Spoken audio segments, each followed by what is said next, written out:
నమస్కారం. మనందరి జీవితంలో బయటకు వినిపించని ఒక సంగీతం ఉంటుంది.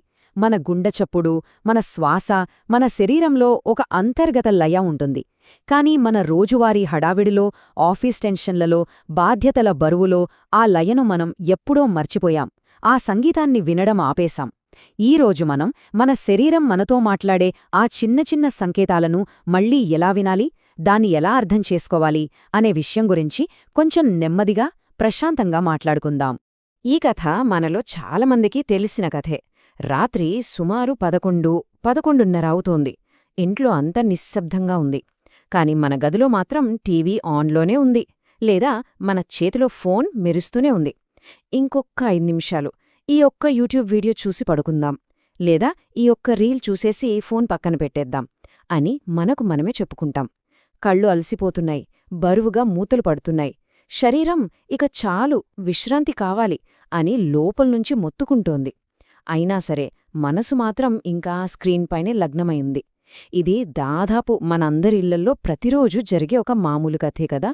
ఎప్పుడైనా మనల్ని మనం ఈ ప్రశ్న వేసుకున్నామా? శరీరం స్పష్టంగా చాలు ఇక ఆపు అని చెప్తున్నా మనం ఎందుకు దాన్ని పెడచెవిన పెట్టి ముందుకు వెళ్తూనే ఉంటాం? విపరీతమైన అలసటగా ఉన్నా పనిచేస్తాం, నిద్రొస్తున్నా మేల్కొనే ఉంటాం. కొన్నిసార్లు అసలు ఆకలి లేకపోయినా సమయం అయింది కదా అని బలవంతంగా తినేస్తాం. మనమివన్నీ చాలా చిన్న విషయాలు అనుకుంటాం, ఏం పర్లేదులే అని సర్ది చెప్పుకుంటాం. కాని మన శరీరానికి ఇవి చిన్న విషయాలు కానే కావు. ఇవి దానికి చాలా ముఖ్యమైన సంకేతాలు. మనం ఆ సంకేతాలను పట్టించుకునే ప్రతిసారి మన దేహానికి, మన మనస్సుకి మధ్య దూరం కొద్దిగా పెరుగుతూ ఉంటుంది. సరే, ఇప్పుడు ఉదయం సీన్లోకి వెళ్దాం. అలారం మోగింది.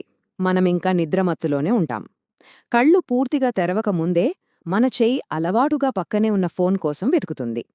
ఫోన్ చేతిలోకి రాగానే మన కళ్ల ముందు నోటిఫికేషన్స్, వాట్సాప్ మెసేజ్లు, ప్రపంచంలో ఎక్కడెక్కడో జరుగుతున్న వార్తల ప్రవాహం అంతా ఒక్కసారిగా మొదలవుతుంది. ఆ 5-10 నిమిషాల్లోనే మన మెదడు ప్రపంచంలోని విషయాలతో నిండిపోయి బరువుగా అయిపోతుంది. ఉదయపు ప్రశాంతత ఎటో వెళ్ళిపోయి తెలియని ఒక రకమైన హడావిడి మొదలవుతుంది. అసలు మన రోజుని మనకోసం, మన శరీరంతో ఎందుకు ప్రారంభించకూడదు?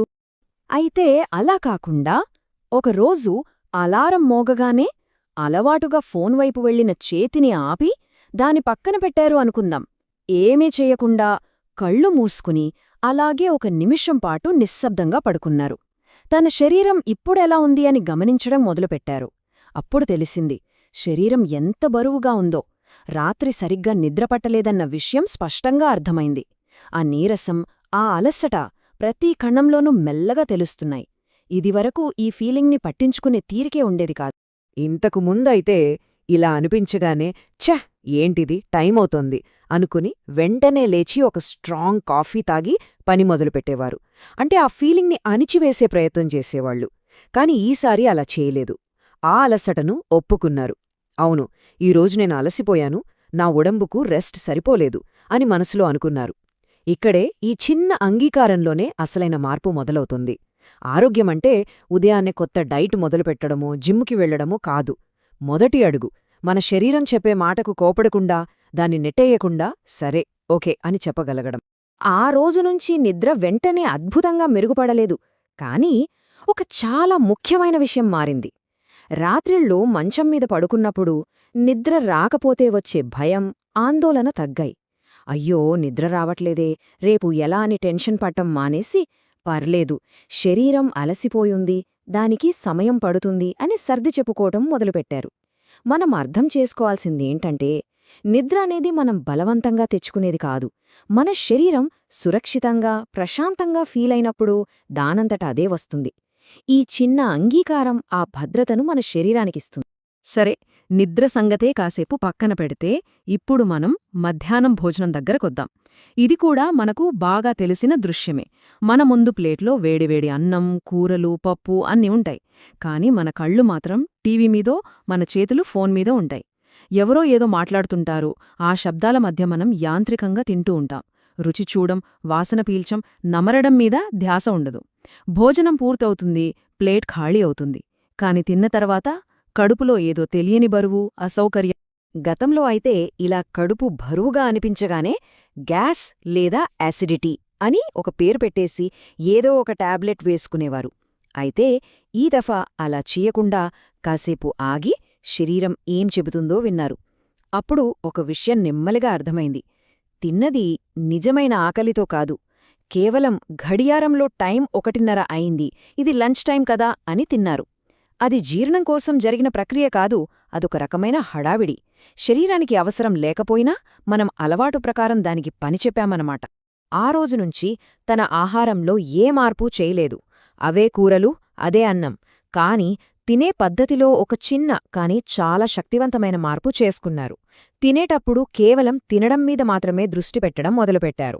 ఫోన్లు, టీవీలు పక్కన పెట్టారు. మొదట్లో చాలా బోర్ కొట్టింది. ఆ నిశ్శబ్దం భరించలేనిదిగా అనిపించింది. ఎందుకంటే మన మనసుకు ఎప్పుడు ఏదో ఒక డిస్ట్రాక్షన్ కావాలి. కాని ఆ నిశ్శబ్దంలోనే ఆహారం యొక్క అసలైన రుచి తెలియడం మొదలైంది. ప్రతి ముద్దని ఆస్వాదించడం మొదలుపెట్టారు. అలా కొన్ని రోజులు గడిచాక ఒక అద్భుతమైన మార్పు కనిపించింది. తిన్న తర్వాత వచ్చే ఆ బరువు, ఆ అసౌకర్యం నెమ్మదిగా తగ్గడం మొదలైంది. జీర్ణ వ్యవస్థ చాలా ప్రశాంతంగా తన పని తాను చేసుకుంటుంది. ఇక్కడ మనం మార్చింది ఆహారం కాదు, మనసుని. మన మనసు, శరీరం రెండూ ప్రశాంతంగా భోజనం దగ్గర కూర్చున్నప్పుడు జీర్ణక్రియ కూడా అంతే ప్రశాంతంగా జరుగుతుంది. సింపుల్గా చెప్పాలంటే మనసు రిలాక్స్గా ఉంటే శరీరం కూడా రిలాక్స్డ్గా ఉంటుంది. ఇక ఇప్పుడు సాయంత్రం వేళకు వద్దాం. రోజంతా ఆఫీస్లో పనిచేసి ఆ టార్గెట్లు, ప్రెషర్ తట్టుకుని ట్రాఫిక్లో గంటల తరబడి ప్రయాణించి ఇంటికి చేరేసరికి ఒళ్లంతా నొప్పులు, తలనొప్పి, చెప్పలేనొక రకమైన తీవ్రమైన ఒత్తిడి. ఇంటికొచ్చిన వెంటనే ఈ ఫీలింగ్ని ఎలాగైనా వదిలించుకోవాలి, దీన్ని ఫిక్స్ చెయ్యాలి అనిపిస్తుంది. వెంటనే ఆ ఫీలింగ్ నుంచి పారిపోవడానికి ఫోన్ చూడటమో, టీవీ పెట్టడమో చేస్తాం. అయితే ఈసారి ఇంటికి రాగానే ఏమీ చేయలేదు. బ్యాగ్ పక్కన పెట్టి సోఫాలో నిశ్శబ్దంగా కూర్చున్నారు. కళ్ళు మూసుకున్నారు. ఆ అలసటను, ఆ తలనొప్పిని పోగొట్టడానికి ప్రయత్నించలేదు. వాటితో పోరాడలేదు. దాన్ని కేవలం గమనించారు. తమలో తాను, అవును, ఈరోజు నేను చాలా అలసిపోయాను, నా వల్ల కావట్లేదు అని ఒప్పుకున్నారు. ఈ మాట చాలా చిన్నదే కావచ్చు, కాని మన శరీరానికి ఇది చాలా పెద్ద భరోసా. నా యజమాని నా కష్టాన్ని గుర్తించాడు అనే ఒక సాంత్వన. ఇక్కడ జరిగిందేంటంటే ఒత్తిడిని తగ్గించలేదు, ఒత్తిడితో చేసే యుద్ధాన్ని ఆపేశారు. మనమెప్పుడూ నెగటివ్ ఫీలింగ్స్తో, నొప్పులతో, అలసటతో పోరాడుతూనే ఉంటాం. వాటిని శత్రువుల్లా చూస్తాం. కాని వాటిని అంగీకరించినప్పుడు ఆ పోరాటం ఆగిపోతుంది. అదే అసలైన రికవరీ. రికవరీ అంటే ఎప్పుడూ సంతోషంగా, ఎనర్జెటిక్గా ఉండటం కాదు. మన శరీరం నేనిక ఆగవచ్చా అని అడిగినప్పుడు మన మనస్సు అవును, నువ్వు ఆగవచ్చు అని అనుమతి ఇవ్వడమే నిజమైన రికవరీ. ఇప్పుడు ఈ మాటలు వింటున్న చాలామందికి ఒక ప్రశ్న రావచ్చు. సరే, మీరు చెప్పినట్టు ఉదయం, మధ్యాహ్నం, సాయంత్రం ఇలా శరీరం చెప్పింది వింటే ఇక జీవితం పర్ఫెక్ట్గా ఎలాంటి సమస్యలు లేకుండా అయిపోతుందా అని. నిజం చెప్పాలంటే అలా జరగదు. ఇది మ్యాజిక్ కాదు, ఇది ఒక ప్రయాణం. వినడం అనేది ఒక సాధన, ఒక కళ. కొన్ని రోజులు మనం శరీరం చెప్పింది వింటాం, అంతా బావుంటుంది. కాని మళ్ళీ కొన్ని రోజులు పాత అలవాట్లలోకి, పాత హడావిడిలోకి వెళ్ళిపోతాం. మళ్ళీ అలసట, మళ్ళీ ఒత్తిడి, మళ్ళీ పాత కథే. అప్పుడు మనం నేను ఫెయిల్ అయ్యాను అనుకుంటాం. కానీ ఇది ఫెయిల్యూర్ కాదు, ఇది వెనక్కి వెళ్లడం అంతకన్నా కాదు. ఇది మన శరీరం మనల్ని మళ్లీ నమ్మడం నేర్చుకునే ఒక సుదీర్ఘమైన ప్రక్రియ. ఇన్నాళ్ళు మనం దాన్ని వినలేదు కదా, ఇప్పుడు మనం వింటామని దానికి నెమ్మదిగా నెమ్మదిగా నమ్మకం కలుగుతుంది. ఈ ప్రయాణం మొదలుపెట్టడానికి మనం పెద్ద పెద్ద నియమాలు పెట్టుకోవాల్సిన అవసరం అస్సలు లేదు. కేవలం 3 చిన్న అడుగులు చాలు. మొదటిది గమనించడం. మన శరీరం ఎలా ఫీలవుతోందో దానిపై ఎలాంటి తీర్పులివ్వకుండా, కోప్పడకుండా కేవలం ఒక సాక్షిలా గమనించడం. రెండవది ఒప్పుకోవడం. అవును, నేను అలసిపోయాను లేదా నాకు నిజంగా ఆకలిగా లేదు అని మనతో మనం నిజాయితీగా ఒప్పుకోవడం. మూడవది ఆపడం. ఒక్క నిమిషం పాటు ఏ పని చేయకుండా ఆ ఫీలింగ్తో ప్రశాంతంగా కూర్చోవడం. గుర్తుంచుకోండి, ఇవి కఠినమైన నియమాలు కాదు, మనకు మనమిచ్చుకునే చిన్న చిన్న అవకాశాలు, చిన్న చిన్న ప్రేమపూర్వకమైన బహుమతులు. ఈ సంభాషణలో మనం ఒకే ఒక విషయం గుర్తుంచుకుంటే చాలు. మన శరీరం మనకు శత్రువు కాదు. మనల్ని ఇబ్బంది పెట్టాలని, మనల్ని బాధ పెట్టాలని అది ఎప్పుడూ కోరుకోదు. అది కేవలం అలిసిపోయిన ఒక ప్రాణస్నేహితుడు. ఇన్నాళ్లు మనం దాన్ని మాట వినకపోవటం వల్ల మన దృష్టిని ఆకర్షించడానికి అది గట్టిగా అరవాల్సొస్తోంది. ఆ అరుపే మనకొచ్చే నొప్పులు, జబ్బులు, ఒత్తిడి రూపంలో బయటపడుతోంది. మనం ఎప్పుడైతే ఆ మిత్రుడి మాట వినడం మొదలుపెడతామో, ప్రేమగా దాన్ని అర్థం చేసుకోవడానికి ప్రయత్నిస్తామో, అది మళ్ళీ మనతో కలిసి నడవడం మొదలుపెడుతుంది. మన దేహానికి, మనస్సుకు మధ్య ఇన్నాళ్లు జరిగిన పోరాటం ఆగిపోయి, ఒక స్నేహం, ఒక భాగస్వామ్యం మొదలవుతుంది.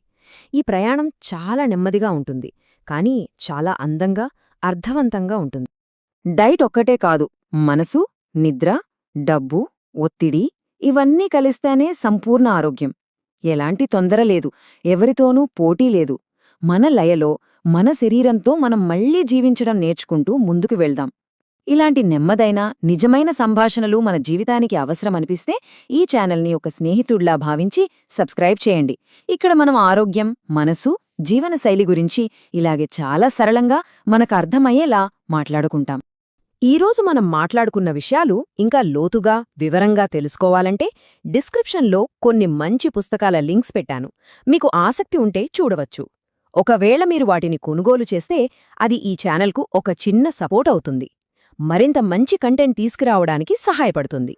మీ సమయానికి, మీ శ్రద్ధకు ధన్యవాదాలు.